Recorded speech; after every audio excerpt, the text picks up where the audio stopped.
Okay, so today I'm going to present some of my results from my PhD project, which basically looked at how people who suffer from obsessive compulsive disorder, or OCD, use language and orient towards certain ideologies of gender and sexuality to construct a pure heterosexual identity. So what is OCD? Basically, OCD is an anxiety and belief disorder that affects up to 2% of the general population. And when people think of OCD, they stereotypically associate OCD with these kinds of behaviors that you're seeing on your screen right now. But actually, OCD is a heterogeneous disorder that produces a pathological doubt about any topic that has an emotional, moral, and religious significance. As such, OCD sufferers, they can obsess about harming oneself or others. They can obsess about being blasphemous, about scrupulosity, about their romantic relationships, where they're obsessed whether they are truly in love with their partners or not. And the topic of this presentation about sexual identity. So in the case of this sexual orientation obsessive compulsive disorder, people are constantly doubting their sexual identity. And psychologists think that there are 12% of heterosexual OCD sufferers that have this kind of OCD. And while there are LGBT people who have this kind of OCD as well, there is currently no data or studies on this population. And basically, my study is the first one who also included LGBT groups in the analysis of the data. But for today's discussion, I will only focus on the heterosexual people in my study. So in OCD, everything starts with an obsessive unwanted thought that produces a lot of anxiety and doubt. And this thought is called ego-dystonic, which means that the content of the thought doesn't align with the self-view and values of the affected person. So in sexual orientation OCD, the kinds of thoughts can be about fears of becoming another identity or secretly being in denial, fears that one's sexual attraction is changing, or that other people might identify us as another sexual identity, or also that fears about that the issues in our relationships, romantic relationships, um, are potentially problematic for our own sexual orientation, and that having these kinds of intrusive thoughts will also interfere with our sexual performance, and then these are all signs of us not being the sexual identity we identify as. And then in order to reduce the anxiety and doubt that the unwanted thoughts produce, people with OCD, they will do what we call compulsions.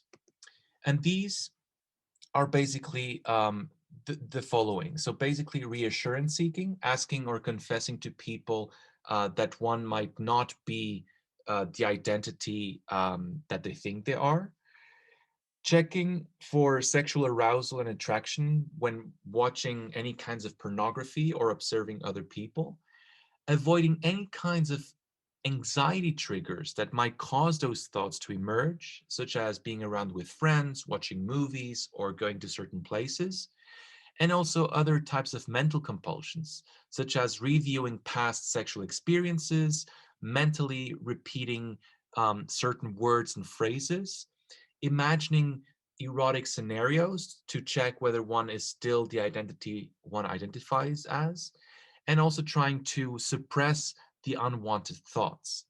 And by doing these compulsions, it actually creates temporary relief, but only for a short amount of time, because by doing the compulsions, people with OCD also create more obsessive unwanted thoughts and anxiety and doubt, which then they really entrap themselves in this vicious cycle of obsessive thinking. So where is the problem? Basically, psychologists, when they are looking at sociocultural factors that influence OCD, they use quantitative approaches. And what they do basically is they correlate prevalence rates of OCD types with certain social groups and geographical areas, And then they assume the most straightforward sociocultural cause without really knowing if sufferers do make that link. So for instance, psychologists have found that OCD sufferers with obsessions about blasphemy only occur, or rather mostly occur, in people who are very religious. Or another study found that in China, there's a prevalence of order and symmetry obsessions. And then they said, well, that makes sense because in China, Confucianism puts emphasis on social order. So people with OCD, they are reproducing that with their obsessions. And then another study in Brazil found that there was a prevalence of violent obsessions. And then they said, well, that also makes sense because in Brazil, there is an increase in criminality and people with OCD, they are responding to that. But the thing is, they established those conclusions without actually knowing if people do make these links with these social factors. And since the content of the obsessions, they all deal with some sort of social norms that govern society, I suggest that we should use ethnographic and discourse-based approaches to explore how normativity is negotiated in OCD sufferers' construction of identity. And that's basically what I did for my PhD project. So for the theoretical framework, I'm rooting my project in queer linguistics that considers gender, sexuality, and identity as performative effects of discourse that basically reiterate the ideologies of a regulatory frame that Judith Butler has called the heterosexual matrix. So basically, that in order to be heterosexual, people have to perform the gender that fits to their biological sex and desire the opposite sex. And then these norms are taken as ideals that people orient to. And linguists have repeatedly shown that normativity is materialized in discourse, for instance, through adverbs of frequency like never and always or sometimes. And discourse here has to be understood as practices that systematically form the objects of which they speak. So it's a very Foucauldian approach to discourse that considers discourses basically as shared understandings of how to behave, to think, to feel, that emerges from certain power knowledge relations between institutions and the population. And in order to identify those discourses, we really have to interpret them. So there is not really an objective way to do that kind of analysis, but we can identify them by looking at the linguistic traces that index the discursive effects of those normative ideologies.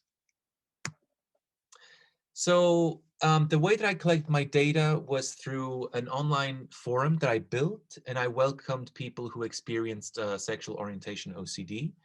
And then I conducted an 18-month-long online ethnography between October 2019 and May 2020. And at the end, my full corpus is around 343,000 words written by 70 participants. And the majority of participants, as you see here, are heterosexual. And today, again, I will focus on this group. In order to analyze my data, I actually decided to triangulate ethnographic observations with corpus-assisted discourse analysis due to the large amount of data and its electronic nature. So I used the software Langsbox, and basically my ethnographic observations, they were really useful when interpreting the data for normative orientations and also to select analytical entry points. So I didn't do a keyword analysis to enter my data. I really used my ethnographic observations in order to select certain words.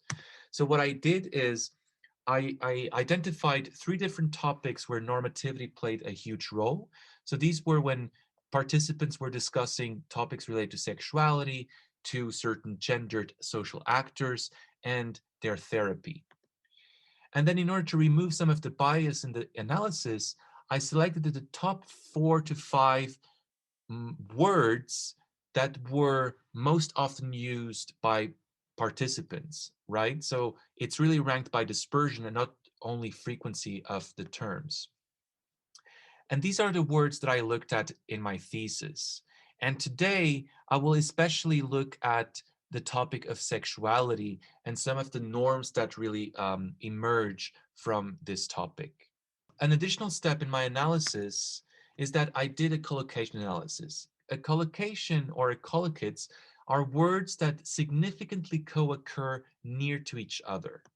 And these word associations, they may reveal connotations and ideological assumptions that are very important for my study. So I used the log ratio effect size metric with a cutoff score of 3 and a collocational window of 5 words to each side. And this really was set up in order for me to identify content words that collocated with my search terms. And then I focused on the top 30 collocates of the 14 search terms. So in total, I looked at 514 collocates. And we really have to understand that normative orientations are discursively materialized in judgments, evaluation, and stance taking. So I focused on the concept of discourse porosity, which is a co-occurrence relation in lexicosemantic units that is constituted by the relation between a word and units of meaning. And this basically revealed the evaluative polarity of the search terms that I selected.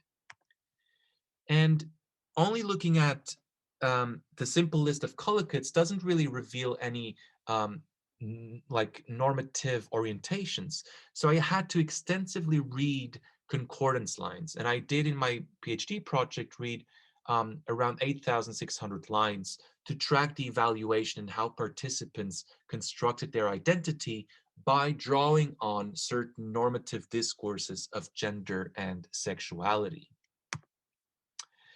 So let's start with some of my data. So here I'm going to show you how heterosexual participants were trying to orient towards extreme forms of heteronormativity.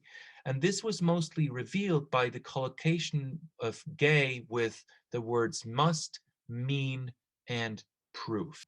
So the kinds of discourses that emerged was that heterosexual men, they have to be romantically and sexually successful with women, because if they fail to do that, then that means they are gay, and it caused them a lot of anxiety. Another discourse that emerged was that heterosexual people, they cannot evaluate the same sex positively or explore their sexuality with the same sex, because then that would mean that they are gay. They also have to fully avoid any practices or signs that could index gayness, such as saying certain words, having certain thoughts, imagining certain people or characters, enjoying certain colors or clothes that might not align with their gender, having certain postures that doesn't align with their gender, and even showing support for LGBT groups. So if they do these kinds of things, basically, it means that they are gay, and it caused them a lot of anxiety. Heterosexual people were also afraid of homosocial relations, especially men. There was like this fear that by being close friends with other men, that would mean that they are gay. And interestingly, some men also were afraid of heterosocial relations. So like they couldn't be friends with women because that would put them in the subject position of the best gay friend that women can have. So these examples basically are the conclusions that the participants make out of their obsessions. And we really see that their obsessions are shaped by heteronormative ideologies. And as you can see here, most of them were men. And I knew from my ethnography that women also oriented towards similar discourses. So I basically looked at the cluster must be a lesbian to show you some of the examples of how women oriented to the similar discourses of heteronormativity. So for instance, heterosexual women, they cannot evaluate other women positively because otherwise they think that that makes them lesbian. Heterosexual women, they cannot do anything that is related to masculinity. Heterosexual women, they need to have a straight mind. So like they really want to have um, a mind that is 100% heterosexual. So they cannot think anything about homosexuality. Heterosexual women have to always want to have sex with men, and they can also not support LGBT groups. And finally, heterosexual women, they cannot feel anything for another woman. So they cannot evaluate other women positively. They cannot feel friendship for other women. They cannot find other women, attractive, nothing of that, because that means that they would be lesbian if they do these things. So basically what I also argue here is that the modal verb must not only hedges the epistemic stance of the participants in relation to their questioning of their sexuality, but I argue that it clearly expresses the strong deontic stance of the normative expectations. So basically, the heterosexual participants, they need to fully align with the heterosexual matrix that Butler theorized, and any deviation results in the anxiety and thinking that they are gay. So now another finding where there was an assumption that heterosexuality is an unquestionable form of sexuality, and this really emerged with by looking at the collocates that sexuality had with question, doubt, and confident. And these collocates basically indexed how participants questioned their sexuality. And what we can see here is that the participants really constructed their past as one filled with full certainty of their heterosexuality. So they used positive evaluations of their heterosexual desire with the verbs loved, have been attracted to girls, I consider myself straight, I enjoyed a lot of heterosexual sex, and so forth. And then this positive evaluation is reinforced with the adverbs always and still. They also claimed confidence in the past tense through affirmatives. So here we have, I felt confident in my own sexuality. I was still extremely confident. I have always been confident. And then also this confidence is further constructed with the negation of the questioning with the adverbs never, not, and no. And what is interesting is that when I compared the cluster question my sexuality in the LGBT subcorpus, it only occurred 4 times, but it never ever occurred with any adverbs denying the questioning. And that makes sense because LGBT people, they have to go through a phase of questioning their identity in order to be LGBT. So basically this shows that heterosexual participants put an emphasis on negating the questioning, which then reveals a cultural assumption that heterosexuality is the original sexuality that should be immune to any sort of scrutiny. So in order to maintain a pure heterosexual identity, participants, they completely have to distance from any sort of questioning of their sexuality. So to conclude everything, I showed you that participants' obsessions are shaped by extreme heteronormative understandings of gender and sexuality that reflect Butler's heterosexual matrix. So any deviation from the gender and sexual norms generates a lot of anxiety in participants. They thus need to always distance from anything that might index gayness. And I would argue that these orientations towards these norms, they do not really construct their identity, their heterosexual identity as they are, but it's more an idealized form, an idealized pure self that they want to embody. And I would argue that this idealized pure self might be uh, um, part of the problem in OCD, because usually psychologists, they focus mostly on like the feared self construct. That is the kind of identity that people with OCD are afraid to become. Whereas here I'm really saying that they should maybe also focus on the versions of themselves that they are constantly idealizing to become.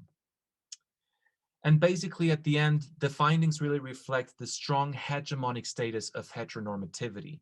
And what is interesting is that in my analysis, I also found that LGBTQ people, they also orient towards heteronormative understandings of what it means to be LGBT. So yeah, so that was it. I hope you enjoyed it. And if you have any questions, don't hesitate to ask them. Thank you very much.